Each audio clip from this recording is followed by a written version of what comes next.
ओम शांति, ओम शांति, ओम शांति। आज 8 तारीख की शिव बाबा के महावाक्य हैं। आज की मुरली में शिव बाबा ने हम बच्चों को कहा, बच्चे तुम अपने दिल पे हाथ रख के देखो, क्या जो तुम अब सुन रहे हो, क्या पहले ये सब बातें सुनी थी? जैसे कि मैं आपको कई बार कह चुकी हूँ कि कोई भी आपको ये नहीं कह सकता कि मैं तुम्हारा पिता हूँ, मुझे याद करो तो पाप कर्मों से छूटोगे, या सृष्टि की आदि मध्यांत की नॉलेज पहले कभी सुनी थी? स्वर्ग में जाने के लिए क्या पहले कभी सुना था किस तरीके से स्वर्ग की बादशाही मिलेगी? कुछ भी नहीं जानते थे ना। तो बाबा ने कहा कि देखो बच्चे, तुम सोच के तो देखो, तुमको कौन पढ़ा रहा है, ये सब कौन समझा रहा है, तुमको कितना खुशी में रहना चाहिए। बाबा ने कहा अर्थ सहित खुशी में रहो, ठीक है। फिर बाबा ने आगे बात की, बच्चे देखो तुमको मैं बार बार ये समझा रहा हूँ, तुम रूहानी बच्चे हो, यानी तुम रूह हो, मैं तुम्हारा रूहानी पिता हूँ। फिर बाबा ने कहा तुम्हारे को अब सारी नॉलेज मिली है तो अब किसी चीज़ की ज़रूरत नहीं है। बाबा ने कहा मैं तुमको मीठा बनाने आया हूँ, क्योंकि जैसा पिता है वैसे तो बच्चों को बनाएगा ना। फिर फाइनली बाबा बोले, बच्चे देखो बहुत हुआ दूसरों को देखना, कौन क्या कर रहा है, क्यों कर रहा है, कैसे कर रहा है, अब छोड़ दो, अब बस करो, क्योंकि अगर तुमने इन चीज़ों में समय निकाल दिया फिर तुम्हारे हाथ भी खाली रह जाएंगे। हालांकि दुनिया में कहते हैं खाली हाथ आए थे खाली हाथ जाएंगे, लेकिन हम बाबा के बच्चे खाली हाथ नहीं जाएंगे, हम भरतू हाथ जाएंगे। ध्यान रखिएगा, भरतू कैसे होंगे? क्योंकि हमारे हाथ पुण्य कर्मों की वजह से, श्रेष्ठ कर्मों की कमाई की वजह से भरे हुए होंगे, ठीक है। तो चलिए सुन लेते हैं बाबा के महावाक्य। प्रातः मुरली ओम शांति, बाप दादा मधुबन। मीठे बच्चे, अपने दिल पर हाथ रखकर पूछो, बाबा जो सुनाते हैं क्या हम सब पहले जानते थे? जो सुना है उसे अर्थ सहित समझकर खुशी में रहो, ठीक है। प्रश्न बाबा ने पूछा, तुम्हारे इस ब्राह्मण धर्म में सबसे अधिक ताकत है कौन सी और कैसे? कैसे है ताकत इस धर्म में? आंसर बाबा ने दिया, तुम्हारा यह ब्राह्मण धर्म ऐसा है जो सारे विश्व की सदगति श्रीमत पर कर देते हैं। बाबा की श्रीमत पे चलते हैं तो सदगति होती है ना। बाबा ने कहा ब्राह्मण ही सारे विश्व को शांत बना देते हैं, तुम ब्राह्मण कुलभूषण देवताओं से भी उच्च हो, तुम्हें बाप द्वारा ये ताकत मिली है। ताकत कैसे मिली? उसको याद करते हैं तो ताकत मिलती है ना। किसको? आत्मा को। तुम्हें ही सबसे बड़ी प्राइज मिलती है, तुम ब्रह्मांड के भी मालिक और विश्व के भी मालिक बनते हो। ओम शांति। मीठे मीठे रूहानी सिक्के रद्दे बच्चों प्रति रूहानी बाप बैठ समझाते हैं। रूहानी बच्चे जानते हैं रूहानी बाप एक ही बार हर 5000 वर्ष के बाद आते जरूर हैं। रूहानी वर्ड क्यों यूज किया? क्योंकि वो रूह जो है ना, एक उर्दू का वर्ड है। आत्मा को, रूह को, आत्मा जो शब्द है हिंदी का, इसको उर्दू में रूह कहा जाता है। और बाबा जो शब्द यूज कर रहे हैं रूहानी, यानी रूहों का पिता, रूहानी पिता। ये बातें एक ही बार बाबा बैठ समझाते हैं, ये कभी भी कोई मनुष्य के मुख से नहीं सुन सकते हैं। तुम रूहानी बच्चे बैठे हो ना, तुम जानते हो बरोबर हम सभी आत्माओं का बाप वह एक है। बाप ही बच्चों को बैठ अपना परिचय देते हैं, जो कोई भी मनुष्य मात्र नहीं जानते। कोई को पता नहीं गॉड या ईश्वर क्या वस्तु है, जबकि उनको गॉड फादर कहते हैं। तो बहुत प्यार होना चाहिए ना, भगवान को कहते हैं गॉड फादर, तो कितना भगवान से प्यार हो। बेहद का बाप है तो जरूर उनसे वर्षा भी मिलता होगा। अंग्रेजी में अक्षर बहुत अच्छा कहते हैं, हेविनली गॉड फादर। हेवन कहा जाता है ना, नई दुनिया को हेल कहा जाता है, यानी नर्क कहा जाता है। पुरानी दुनिया को स्वर्ग कहा जाता है, परंतु स्वर्ग को तो कोई जानता ही नहीं। सन्यासी तो मानते ही नहीं है, वह कभी ऐसे नहीं कहेंगे बाप स्वर्ग का रचयिता है, उनको नहीं समझ इतनी। बाबा बोले हेवनली गॉडफादर, ये अक्षर बहुत मीठा है और हेवन मशहूर भी है। हेवन, पैराडाइज, बहिष्ट, सत्युग, ये सब स्वर्ग के ही नाम हैं। तुम बच्चों की बुद्धि में नरक और स्वर्ग का सारा चक्र है ना, सृष्टि के आदि मध्य अंत का चक्र बुद्धि में फिरता है। जो जो सर्विसेबल है सभी तो एक रस सर्विसेबल नहीं बनते। बाबा ने कहा उनकी बुद्धि में फिरता है कि जो आत्माएं क्या है, सर्विसेबल है। फिर बाबा ने कहा तुम अपनी राजधानी स्थापन कर रहे हो ना, फिर से तुम कहेंगे हम रूहानी बच्चे बाप की श्रेष्ठ मत से श्रेष्ठ मत पर चल रहे हैं। कौन डायरेक्शन दे रहा है हमको? मुरली के थ्रू हमको डायरेक्शन मिलता है। तो बाबा दे रहे ना श्रेष्ठ मत जिसको कहा है। ऊंचे ते ऊंचा बाप की श्रीमत है, श्रीमद भगवत गीता भी गाई हुई है। यह है पहले नंबर का शास्त्र। बाप का नाम सुनने से ही झट वर्षा याद आ जाता है, यानी कि बाप का नाम सुनने से वर्षा यानी उसकी प्रॉपर्टी, बच्चे को क्या रहता है ना कि बाप की प्रॉपर्टी का रहता है। तो बाबा ने कहा तुम मेरे बन गए तो सतयुग की बादशाही तो तुम्हारी है ही। ये है पहले नंबर का शास्त्र गीता। बाप का नाम सुनने से झट वर्षा याद आता। ये दुनिया में कोई नहीं जानता क्या कि गॉड फादर से क्या मिलता है। मनुष्यों का तो सभी को पता है भाई, हमें क्या है, इनसे प्रॉपर्टी लेनी है, नहीं देंगे तो हम छीन लेंगे। लेकिन क्या आप जानते हैं भगवान को पिता कहा है? तो पिता होने के नाते वो कुछ देता है हमको, कुछ क्या बहुत कुछ देता है।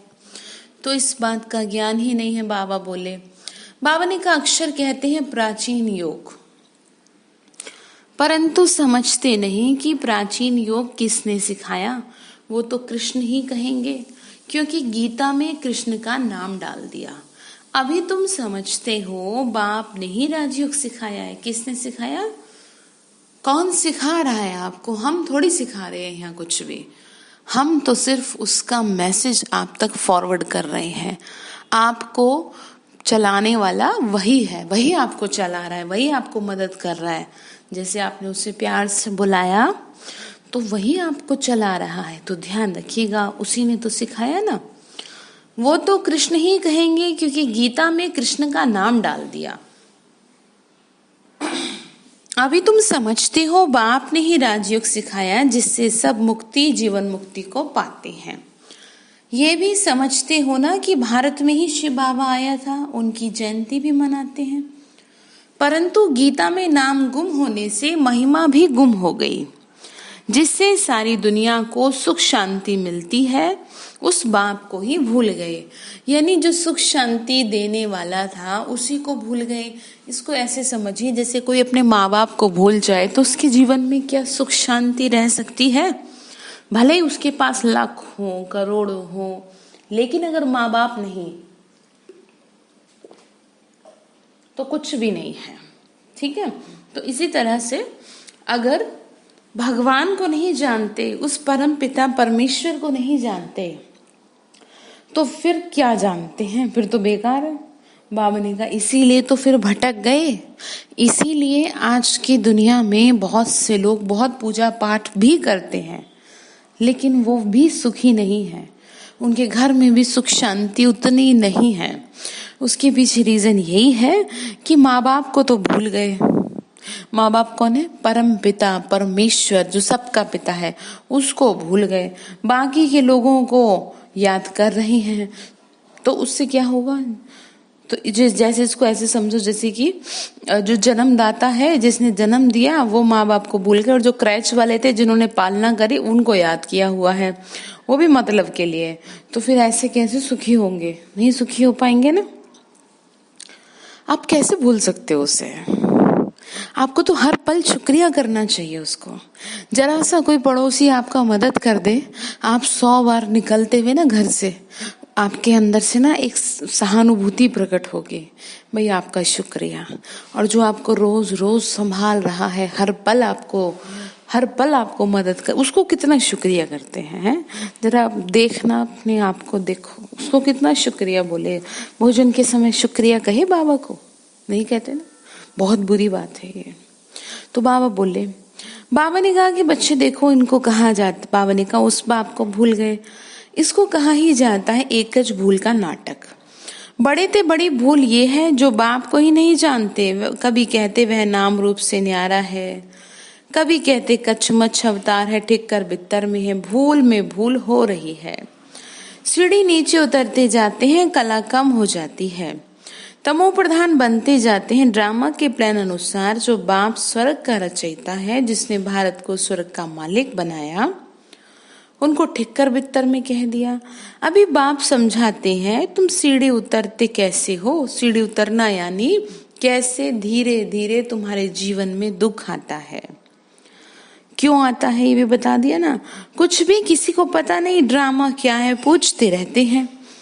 ये दुनिया कब से बनी, नई सृष्टि कब थी, कह देंगे लाखों वर्ष आगे। समझते हैं पुरानी दुनिया में तो अभी बहुत वर्ष पड़े हैं। इसको अज्ञान का अंधियारा कहा जाता है। बाबा ने कहा यह अज्ञान के अंधियारे का प्रतीक है। जो लोग ये सोचते हैं कि भाई दुनिया तो अभी बहुत बड़ी है, अगर आपको भी ऐसा लगता है तो इस गलत फहमी से ऊपर उठ जाओ। अब समय नहीं है, जिसको जो करने है पुण्य कर्म कर लो, क्योंकि वापस आपको मौका भी नहीं मिलेगा कुछ करने का। बाबा ने कहा पुरानी दुनिया में तो कैसे कह देते हैं। फिर बोले कि देखो कहा भी जाता है ना, ज्ञान अंजन सतगुरु दिया, ज्ञान अंधेर विनाश। सतगुरु ने क्या किया, ज्ञान का अंजन दिया। सतगुरु कौन है, हमारा गुरु कौन है, शिव बाबा, ज्योति बिंदु स्वरूप। तुम समझते हो ना, रचयिता बाप जरूर स्वर्ग ही रचेंगे। बाप ही आके नरक को स्वर्ग बनाते हैं ना। रचयिता बाप ही आके सृष्टि के आदि मध्यंत का ज्ञान सुनाते हैं। आते भी हैं अंत में, टाइम तो लगता है ना, ये भी बच्चों को समझाया है। ज्ञान में इतना समय नहीं लगता जितना याद की यात्रा में लगता है। 84 जन्मों की कहानी तो जैसे एक कहानी है। बाबा ने कहा जैसे हर किसी की अपनी लाइफ की स्टोरी होती है ना, इसी तरह से भारत की भी एक कहानी है जो आपको सीढ़ी के चित्र में समझाई गई है। यानी भारत के उत्थान और पतन की अद्भुत कहानी। आज से 5000 वर्ष पहले किन्हू का राज्य था, वो राज्य कहाँ गया नहीं जानता कोई। तो अब बाबा बोले तुम बच्चों को अब सारी नॉलेज है ना, तुम हो कितने साधारण, अजामिल जैसे पापी, अहिल्याएं कुब्जाएं भिलनियां उनको कितना उच्च बनाते हैं। बाबा ने कहा ऐसी आत्माओं का भी कल्याण करते हैं। बताओ तुम क्या से क्या बन गए हो। बाप आके समझाते हैं पुरानी दुनिया का हाल देखो क्या हो गया है। मनुष्य कुछ भी नहीं जानते। बाबा ने कहा सृष्टि अंतिम श्वासों पर है, लेकिन फिर भी लोगों की बुद्धि में ये बात नहीं बैठ रही, अपनी उधेड़ बुन में लगे हैं। अरे आपको कितना कहा, किस बात की चिंता करते हो आप, हैं? चिंता तो उसकी करनी है ना जो अनहोनी होए। अनहोनी तो यहाँ कुछ होने ही नहीं। क्यों नहीं होनी, क्योंकि आपको साथ कौन दे रहा है, आप ये तो सोचो। आपको साथ देने वाला वो है जिसके साथ की दुनिया दीवानी है, जिसके साथ के लिए लोग तरसते हैं कि भाई हमें किसी तरह क्या मिल जाए, भगवान का साथ मिल जाए, उसके दर्शन प्राप्त हों। ठीक है। फिर बाबा ने कहा कि बच्चे देखो मनुष्य को कुछ समझ नहीं, हमें सृष्टि का चक्र कैसे फिरता है बाप कहते हैं। तुम अपने दिल पे हाथ रख के पूछो, क्या तुम आगे कुछ जानते थे, यानी पहले कुछ भी नहीं ना, अभी जानते हो। बाबा फिर से आके विश्व की बादशाही देते हैं। कोई की बुद्धि में नहीं आएगा कि विश्व की बादशाही क्या होती है, किसी को समझ ही नहीं इन बातों की। बाबा ने समझ दी। विश्व माना सारी दुनिया, तुम जानते हो बाप हमको ऐसा राज्य देते हैं जो आधा गलत तक कोई छीन नहीं सकता। तो बच्चों को कितनी खुशी होनी चाहिए। बाप सत्य है, सत्य शिक्षक भी है और सतगुरु भी है। कब सुना नहीं इस बात को, अभी अर्थ सहित तुम समझते हो। अंडरलाइन करें, भगवान जो है वो सत्य हमारा सतगुरु है, टीचर है और पिता है। बाबा बोले ये बात तुमने क्या कभी पहले सुनी थी, नहीं ना। तो अर्थ सहित याद करो। बाप को तो याद कर सकते हो ना, तुम बच्चे हो तो बाप को तो याद कर सकते हो। आजकल छोटेपन में ही गुरु करते हैं, गुरु का चित्र बनाए भी गले में डालते हैं व घर में रखते हैं। यहाँ तो वंडर है, बाप शिक्षक सतगुरु सब एक ही है। बाबा कहे मैं साथ में ले चलूंगा तुमको, तुमसे पूछेंगे क्या पढ़ते हो, बोलो हम नई दुनिया में राजाई प्राप्त करने के लिए राजयोग पढ़ते हैं। राजयोग यानी स्वयं पे राज करना सीख रहे हैं।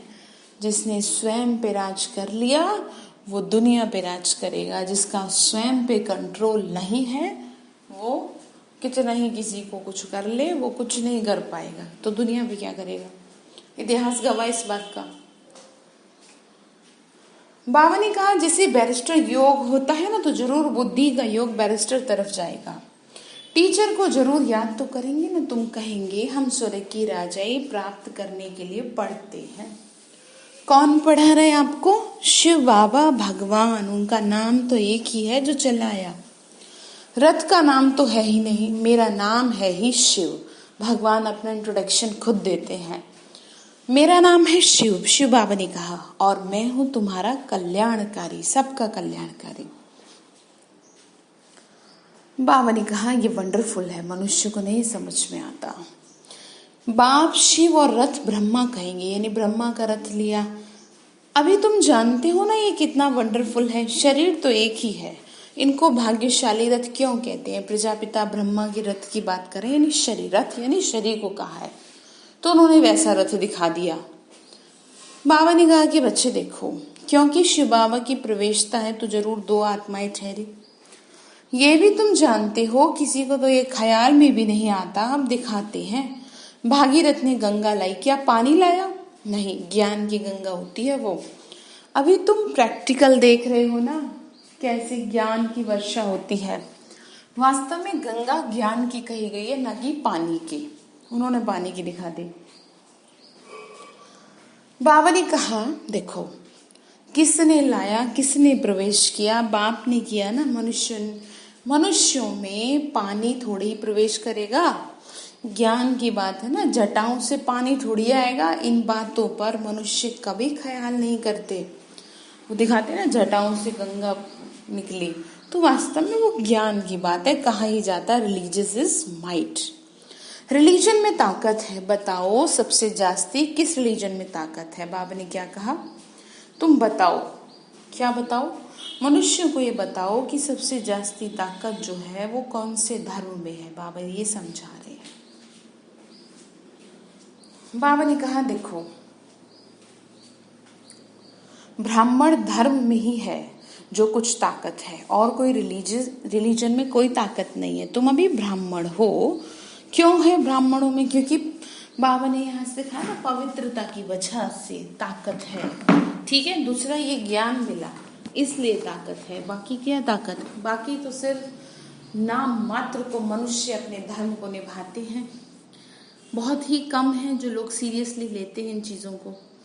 बाबा ने कहा कि देखो, जो फिर तुम विश्व के मालिक बनते हो, तुम्हारे में कितनी बड़ी ताकत है। तुम कहेंगे हम ब्राह्मण धर्म के हैं।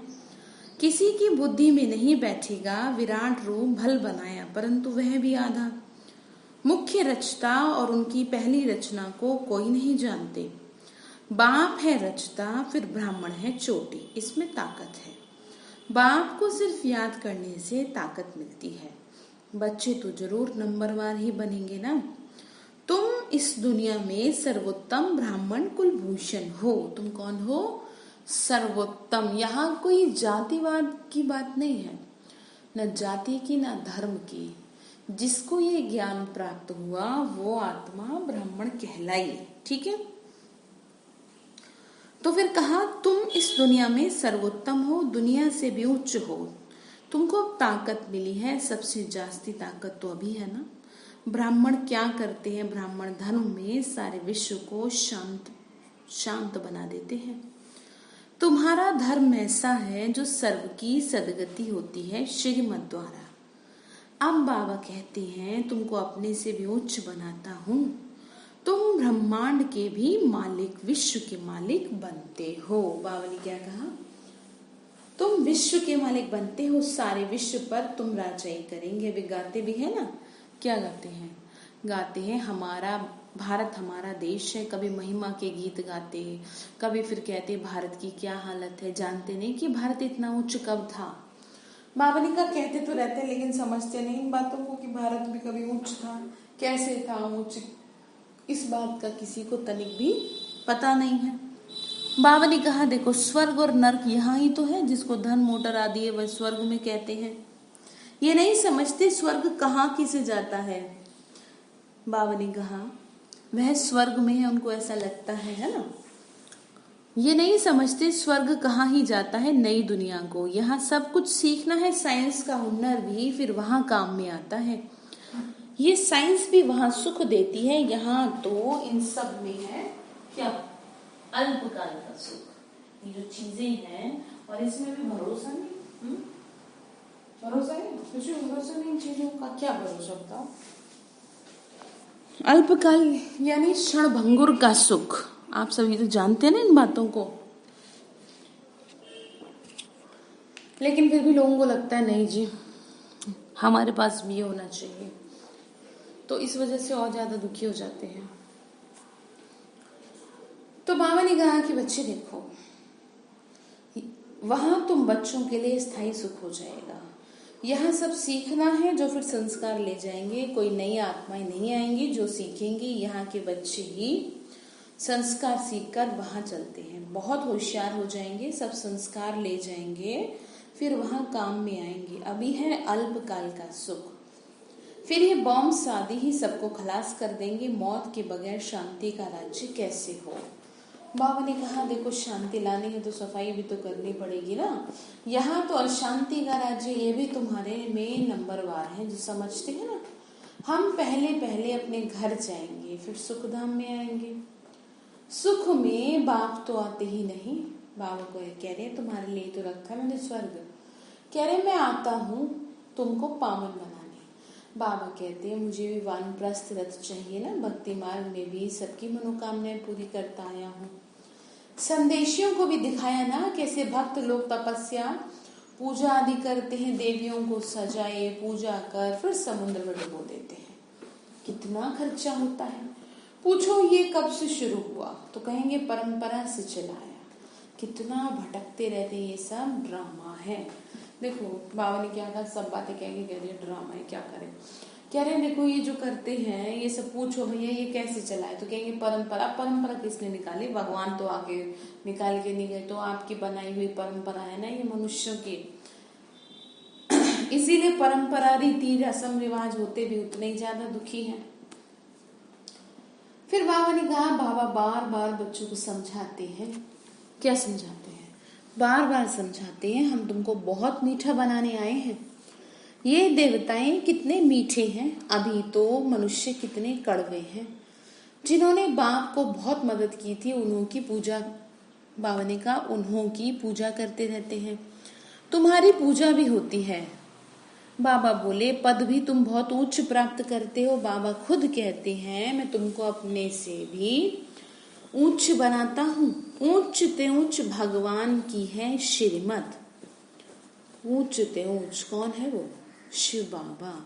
कृष्ण की तो नहीं कहेंगे, गीता में भी श्रीमत मशहूर है। कृष्ण तो इस समय बाप से वर्षा ले रहे हैं।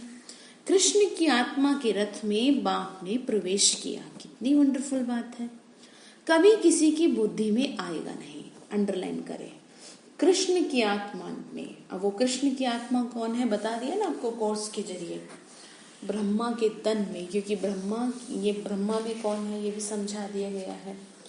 क्योंकि इन्हीं की आत्मा क्या है, क्या बनती है, श्री कृष्ण बनती है। क्यों बनती है, क्योंकि जीते जी पांचों विकारों पे इन्होंने विजय प्राप्त की। ठीक है, इसलिए इनको भगवान इनाम के रूप में स्वर्ग की बादशाही देते हैं। लेकिन कई आत्माओं की बुद्धि में ये बात थोड़ा सा कम बैठती है। कोई बात नहीं, कितनी वंडरफुल बात है, कभी किसी की बुद्धि में नहीं आएगा। समझने वालों को भी समझाने में बड़ी मेहनत लगती है। बाबा कितना अच्छी रीति समझाते हैं। बाबा लिखते हैं सर्वोत्तम ब्रह्मा मुख वंशावली ब्राह्मण, तुम उच्च सर्विस करते हो तो ये प्राइज मिलती है। देखो कह दिया ना, उच्च सर्विस, भगवान की सेवा करते हैं तो सतयुग की बादशाही मिलती है, प्राइज मिलती है ना। तुम्हारे में भी बड़ी ताकत है, तुम मनुष्य को स्वर्ग का मालिक बना सकते हो, तुम रूहानी सेना हो।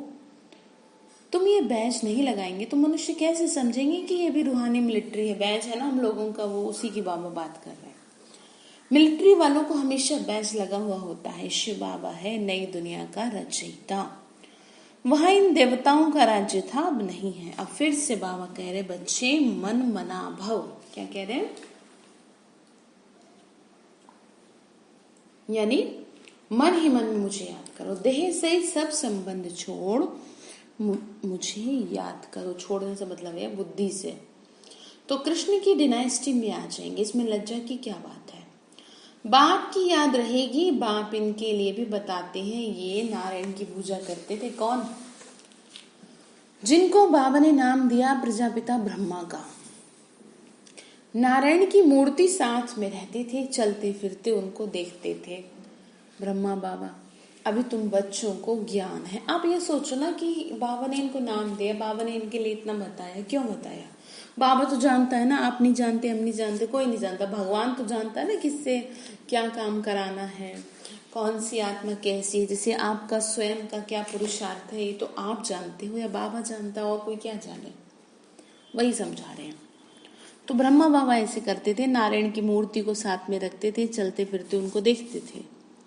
अभी तुम बच्चों को ज्ञान है, बैच तो जरूर लगा रहना चाहिए। तुम हो नर को नारायण बनाने वाले।